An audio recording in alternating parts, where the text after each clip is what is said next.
6.5 రోజులు మీతో బ్రతికి హాఫ్ డే మా దగ్గరికి తీసుకొచ్చి వారి జీవితాన్ని మార్చేయాలంటే మేమేమన్నా దేవుళ్ళు? బాధ్యత మీ మీదే ఉన్నది, మీరే బాధ్యత వహించాలి. చదువుదాం. యూదా తన తండ్రి 11వ వచనం దగ్గరికి పోతాం. మీ తమ్ముని తీసుకుని లేచి ఆ మనిషిని ఎదురు తిరిగి వెళ్ళుడి. ఆ మనుష్యుడు మీ ఇతర సహోదరుని బెన్యామీనును మీకు అప్పగించినట్లు సర్వశక్తుడైన దేవుడు ఆ మనిషిని ఎదుట మిమ్మల్ని కరుణించును గాక. నేను పుత్రహీనుడనై ఉండవలసిన ఎడల పుత్రహీనుడనని వారితో చెప్పి ఆ మనుషులు ఆ కానుకను తీసుకొని చేతులలో చూడండి. అప్పుడు యాకోబు ఏం చెప్తున్నాడంటే, ఆయన్ని సంతృప్తి పరచడానికి మీరు శ్రేష్టమైన వాటిని తీసుకొని వెళ్ళండి. గతము కన్నా ఇప్పుడు ఇంకా ఎక్కువగా బహుమానములు తీసుకొని వెళ్ళండి. మీరు దేవుని దగ్గరికి ఎంత శ్రేష్టమైనవి తీసుకొని వచ్చినా ఆత్మలు తీసుకొని రాకపోతే వ్యర్థమే.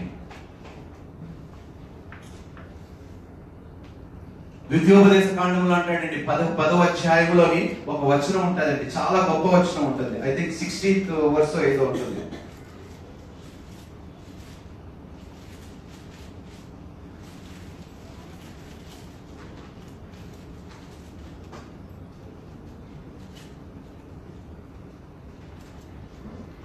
కాబట్టి 16వ వచనం 17. కాబట్టి మీరు సున్నతి లేని మీ హృదయం సున్నతి చేసుకొని ఇక మీదట ముష్కరులు కాకుండుడి. ఎలయనగా మీ దేవుడైన యెహోవా పరమదేవుడును పరమ ప్రభువునై ఉన్నాడు. ఆయనే మహాదేవుడు, పరాక్రమవంతుడు, భయంకరుడైన దేవుడు. ఆయన నరుల ముఖమును లక్ష్య పెట్టని వాడు, లంచము పుచ్చుకొని వాడు అంట. పుచ్చుకొని వాడు. ఇదిగో దేవా, నా సంపాదనలో నీకు ఇచ్చేసాను ప్రభువా, నేను పరలోకానికి వచ్చేస్తున్నాను అనుకుంటే అది నీ వెర్రితనము. ఆత్మ సంపాదన కన్నా నీ ధనము వ్యర్థమే. ఆత్మ సంపాదనే సమస్తము అనే విషయము మీరు జ్ఞాపకం చేసుకోండి. మీరు సంఘానికి వచ్చేసి ఇదిగో గొప్ప ధనం ఇచ్చేసాను, ఇంత డబ్బులు ఇచ్చేసాను, ఇన్ని అవసరం లేదంటాడు దేవుడు. ఆత్మలు ఎక్కడా, నీ సహోదరుడు ఎక్కడా, నీ సహోదరి ఎక్కడా అని దేవుడు ప్రశ్నిస్తాడు. డబ్బు ఎవరు కావాలండి? దేవుడికి డబ్బు కావాలా? దేవుడికి ఆత్మలు కావాలా, డబ్బు కావాలా? మీరేమిస్తున్నారు? సూటిగా అడుగుతున్నానండి. రేపు వస్తారో లేదో నాకు తెలియదు, కానీ నిర్భయంగా నాకు అడుగుతున్నాను. ఇలాగే ప్రశ్నిస్తుంది ఈ సంఘం. ఏమిస్తున్నారు మీరు దేవునికి? ఆత్మలు ఏవి? ఎక్కడున్నాయి ఆత్మలు చెప్పండి అంటున్నాడు దేవుడు. నాకు లెక్క ఇవ్వండి, ఎన్ని ఆత్మలు తీసుకొచ్చారు నా దగ్గరికి? సున్నతి చేసుకోండి మీ హృదయాన్ని అంటున్నాడు. సర్కంసైజ్ యువర్ హార్ట్స్. మారు మనసు పొందుకోండి అబ్బా. ముందు మీ డబ్బు నాకు అనవసరం లేదు, శ్రేష్టమైన బహుమానాలు నాకు అవసరం లేదు, మీ బలి అర్పణలు నాకు అవసరం లేదు, మీ అర్పణలు కూడా నాకు అవసరం లేదు అంటున్నాడు. నీ సహోదరుడు నాకు కావాలి, నీ సహోదరి నాకు కావాలి. తీసుకురండి అమ్మ సంఘానికి, వాళ్ళకి తీసుకురండి. దేవుని వాక్యం వీరులాగా తీసుకొని రండి. 4 నెలలు పూర్తి కాని వచ్చే ఈ సంఘం ఎంతమంది, ఎన్ని ఆత్మలు తీసుకొస్తున్నారు ఈ సంఘానికి? ఎంతమంది నడిపిస్తున్నారు సంఘానికి? ఎంతమంది వస్తే ఎంత డబ్బులు వస్తాయని నేను ఈ సంఘంలో స్టార్ట్ చేయలేదమ్మా. ఎన్ని ఆత్మలు రక్షించబడతాయని ఆశతోనే ఈ సంఘం ప్రారంభింపబడ్డది. అందుకని ఏనాడు ధనము ప్రస్తావం ఈ సంఘంలో కూడా రాలేదు, రాదు కూడా అన్నాడు. ఆత్మ భారము అయి ఉన్నది ఈ సంఘం. ఆత్మ భారముతో పనిచేస్తున్నాం మేము. తీసుకురండి, ఆత్మలు నడిపించండి. నీ సహోదరుడు, నీ పొరుగు వాడిని తీసుకొని రండి. విననివ్వండి వారందరినీ దేవుని యొక్క గొప్ప శ్రేష్టమైన వాక్కుని. మారు మనసు పొందుకునేలాగా అవకాశం వారు కూడా మీరు ఏర్పాటు చేయండి. చదవండి. యోసేపు వారితో నున్న బెన్యామీనును చూచి తన గృహ నిర్వాహకునితో ఈ మనుషులను ఇంటికి తీసుకొని పోయి ఒక వేటను కోసి వంట సిద్ధం చేయించుము. 12వ వచనం కదా, 16th verse. 12 చదవండి. రెట్టింపు రూకలు మీరు తీసుకుని ఈ గోనెల మూతిలో మీ గోనెల మూతిలో ఉంచబడిన తిరిగి వచ్చిన రూకలు కూడా చేత పట్టుకొని పోయి మరలా ఇచ్చివేయుడి. ఒకవేళ అది పొరపాటు అంటున్నానండి, మీరు ఎంత తీసుకెళ్ళినా కూడా దేవుడు రుణం తీసుకోడండి మీ దగ్గర. యాకోబు అంటున్నాడు, రెట్టింపు ధనముని తీసుకుని రూకల్ని మీరు తీసుకుని వెళ్ళండి. పాతవి కూడా ఏవైతే సంచిలో రూకలు పెట్టేశారో అవి కూడా కలిపి యోసేపు దగ్గర తీసుకొని వెళ్ళండి. డబ్బుతో కొనాలనుకుంటున్నామా నీ సహోదరిని? కొనలేమమ్మా.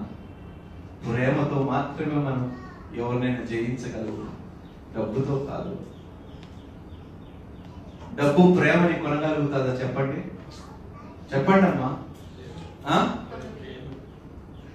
కొనలేదు అని తెలిసి కూడా మనం ఎక్కువ ప్రయాసపడేది దేని కొరకు? చాలా మంచి వారం మనం అంతా కదండి, చాలా గొప్పవారము. ప్రేమని చూపించడానికి రూపాయి ఖర్చు కాదండి. ప్రేమని పంచడానికి రూపాయి ఖర్చు కాదు, కానీ మీ బ్రతుకులని కాపాడుకోవటానికి లక్షలు పోతాయి. యాకోబు అంటున్నాడు, రెట్టింపు రూకల్ని తీసుకొని వెళ్ళండి. బహుశా యోసేపు ఎలాంటి పొజిషన్ లో ఉన్నాడండి? యోసేపు is almost equal to Pharaoh. తండ్రి తర్వాత యేసుక్రీస్తు ప్రభువారే పరలోక రాజ్యములోని. ధనముతో కొనాలనుకుంటున్నావా నీవు దేవుణ్ణి? నీ లంచముతో దేవుణ్ణి కొనాలనుకుంటున్నావా? నీ దశమ భాగముతో దేవుణ్ణి కొనాలనుకుంటున్నావా? సంతృప్తి పరచాలనుకుంటున్నావా? అది ఏమాత్రము కుదరదు అంటున్నాడు దేవుడు. ప్రేమ మాత్రమే సమస్తమును జయించగలుగుతారండి. చదువుదాము. మధ్యాహ్నం ముందు ఈ మనుషులు నాతో భోజనం చేయదురని చెప్పారు. యోసేపు చెప్పినట్లు అతడు చేసి ఆ మనుషులను యోసేపు ఇంటికి తీసుకొని పోయాను. ఆ మనుషులు యోసేపు ఇంటికి రప్పింపబడినందున వారు భయపడి మొదట మన గోనెల్లో తిరిగి పెట్టబడిన రోకల నిమిత్తము అతడు మన మీదికి అకస్మాత్తుగా వచ్చి మీద పడి మనలను దాసులుగా చెరపట్టి మన గాడిదలను తీసుకుంటూ లోపలికి తెప్పించినను. వారు యోసేపు గృహ నిర్వాహకుని యొద్దకు వచ్చి ఇంటి ద్వారమున అతనితో మాట్లాడి, అయ్యా, ఒక మనవి, మొదట మేము ఆహారం కొరుటికే వచ్చి తిని, అయితే మేము దిగిన చోటికి వచ్చి మా గోనెలను విప్పినప్పుడు ఇదిగో మా రోకల తూనికకు సరిగ్గా 29th దగ్గరికి వెళ్ళండి. అప్పుడు అతడు కన్నులెత్తి తన తల్లి కుమారుడును తన తమ్ముడైన బెన్యామీనును చూచి, మీరు నాతో చెప్పిన మీ తమ్ముడు ఇతడేనా అని అడిగి, నా కుమారుడా, దేవుడు నిన్ను కరుణించును గాక అనేను. అప్పుడు తన తమ్ముని మీద యోసేపునకు ప్రేమ పొర్లుకొని వచ్చిన గనుక అతడు త్వరపడి ఏడ్చుటకు చోటు వెతికి లోపలి గదిలోనికి వెళ్ళి అక్కడ ఏడ్చెను. అప్పుడు అతడు ముఖము కడుక్కొని వెలుపలికి వచ్చి తను తాను అణుచుకొని భోజనం వడ్డించుడని చెప్పాను. అతనికిని వారికిని అతనితో కూడా భోజనము చేయుచున్న ఈ మాట నేను జ్ఞాపకం చేసుకునేటప్పుడు శిష్యులతో యేసుక్రీస్తు ప్రభువారు ఒక మాట అంటాడు, మీరు నాతో పాటు గెత్సెమనే తోట దగ్గర కీప్ వాచ్ విత్ మీ అంటాడు. నాతో కూడా మెలకువగా ఉండండి. నాతో పాటు మీరు మెలకువగా ఉండండి. వీళ్ళందరూ నిద్రపోతారు, ఆయన ఒక్కడే వెళ్ళి ఏడుస్తూ చెమటలు రక్తముగా మారిపోతుంటే వీళ్ళ సహోదరులంతా శిష్యులంతా చక్కగా నిద్రపోతుంటారు. ఇక్కడ యోసేపు చూడండి, సహోదరులు ఉండగానే వారిని చూచి దూరంగా వెళ్ళి ఏడుస్తున్నాడు, బాధపడుతున్నాడు. వారిని చూచి కదిలించబడ్డాడు యోసేపు. యేసుక్రీస్తు ప్రభు వారు పేతురు దగ్గరికి వచ్చి, 1 గంట కూడా మెలకువగా ఉండలేకపోయావా అన్నాడు. ఈరోజు నిజంగా చెప్తున్నామండి, దేవుడు మనందరినీ చూస్తుంటే మనం అందరూ నిజంగా నిద్రమత్తులో ఉన్నట్టుగా ఉన్నామండి.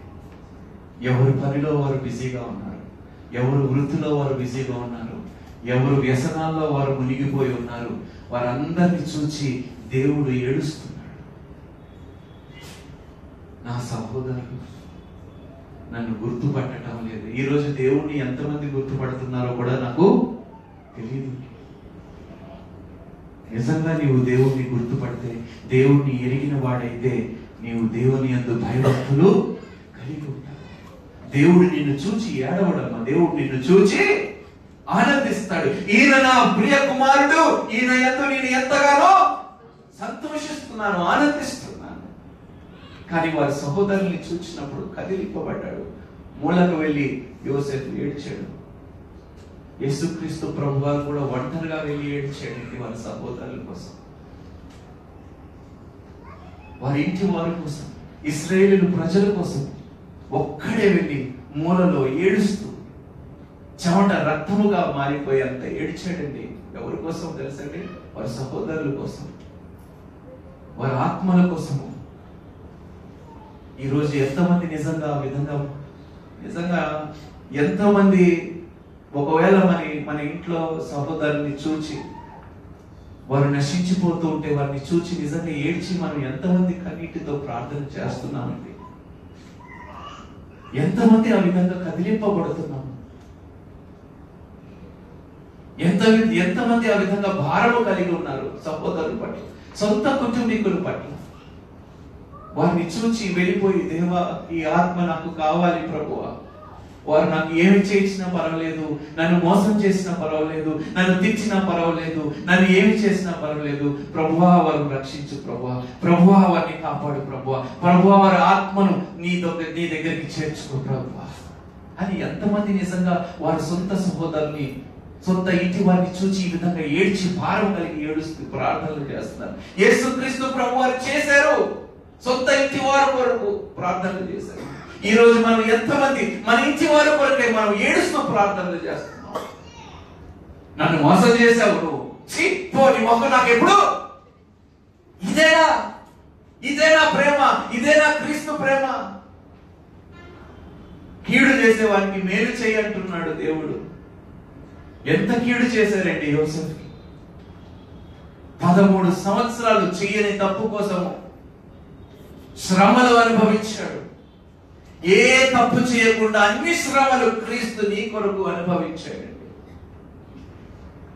ఏమి చేస్తున్నావు తిరిగి నువ్వు? అన్నిటినీ లెక్క అడుగుతాడండి దేవుడు. అమ్మా చాలా పెద్ద లెక్క చెప్తామమ్మా. ప్రతి సంవత్సరం మనం చార్టెడ్ అకౌంట్కి వెళ్ళి లెక్కలు అప్పగిస్తాం కదా. ఎంతమంది ట్యాక్సులు కడుతున్నారు చేతులు ఎత్తండి. ఇన్కమ్ ట్యాక్స్ ఎంతమంది కడుతున్నారు? వారికైతే లెక్కలు అప్పగించి, అమ్మా కంప్లీట్ లెక్కలు ఇవ్వకూడదు, మళ్ళీ అందులో దొంగలే. దేవుని దగ్గర ఇవన్నీ చాలా మంది కావండి. లెక్కే దేవుని దగ్గర. ఇక్కడ మీరు ఇవ్వవలసింది మీరు దాచుకుండా వచ్చేమో, అక్కడ అన్నిటితో సహా లెక్క దేవుడు తీసుకుంటాడు. ఇక్కడ మీ చార్టెడ్ అకౌంటెంట్ ద్వారా గవర్నమెంట్ ని మోసం చేయొచ్చు, కానీ అక్కడ ఏ గవర్నమెంట్ ని మోసం చేయలేరు. జాగ్రత్తగా ఉండండి. లెక్క ఖచ్చితంగా మేము చెప్తాము. ఆ లెక్క కోసం మీరు సిద్ధంగా ఉండండి. చదువుదామా? టైం ఎంత అయింది? I think we have crossed time. Okay, we'll complete this chapter. జ్యేష్ఠుడు మొదలుకొని కనిష్ఠుని వరకు వారు అతని ఎదుట తమ తమ ఈడు చొప్పును కూర్చుంటిరి కనుక ఆ మనుషులు ఒకరి వైపు ఒకడు చూచి ఆశ్చర్యపడి, మరియు అతడు తన ఎదుట నుండి వారికి వంతులు ఎత్తి పంపెను. బెన్యామీను వంతు వారందరి వంతుల కంటే 5 అంతలు గొప్పది. వారు విందు ఆరగించి అతనితో కలిసి సంతుష్టిగా త్రాగి. దేవునికి స్తోత్రం. ఒక రోజు మనం అందరం సంతోషముగా సంతృప్తిగా దేవునితో కూర్చొని తన బలలో మనం పాల్గొనబోతున్నాము. దేవునికి స్తోత్రము. ఎంత తప్పు చేసినా, ఎంత కీడు చేసినా యోసేపు వారిని ఎక్కడ కూర్చోబెట్టుకున్నాడంటే ఆయన తన దగ్గరే కూర్చోబెట్టుకున్నాడంట. దేవుడు నిన్ను ఏమాత్రమో విడవడు, ఎన్నడు ఎడబాయడు. నువ్వు ఎంత దూరము వెళ్ళిపోవాలనుకున్నా కూడా నిన్ను వెతికి రక్షించే ప్రేమ కలిగిన దేవుడే నీకు తోడై ఉన్నాడు. నిన్ను ఏమాత్రము తృణీకరించే దేవుడు కాదు ఆయన. నేను ఎవరిని, నా దగ్గరికి వచ్చిన వారిని నేను ఎవరిని త్రోసివేయను అంటాడు. దేవునికి స్తోత్రం. మీ స్థలం ఎక్కడో తెలుసా?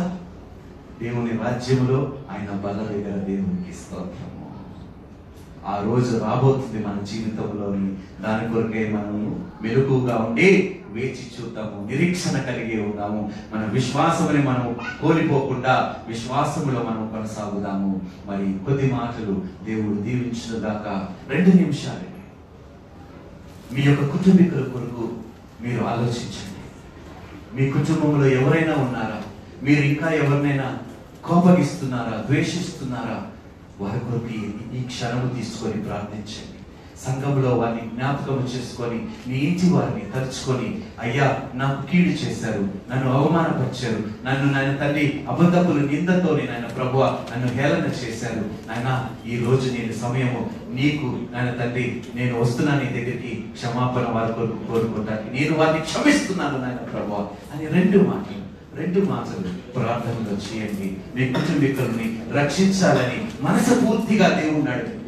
నా వల్ల కాకపోయినా నాయన ప్రభువా నా కుటుంబంలో ప్రతి ఒక్కరిని ఎవరి ద్వారా అయినా నా వల్ల కాకపోతే నాయన తండ్రి ఎవరినైనా పంపించి వారి ఆత్మను రక్షించండి నాయన ప్రభువా అని ప్రార్థన చేయండి. అడగండి, మనస్ఫూర్తిగా అడగండి. అడిగిన దానికన్నా అప్పుడు దేవుడు ఊహించిన దానికన్నా అత్యధికముగా మీరు చేస్తానంటున్నాడు. 2 నిమిషాలు మౌనంగా ప్రార్థించండి మీ కుటుంబాల కొరకు.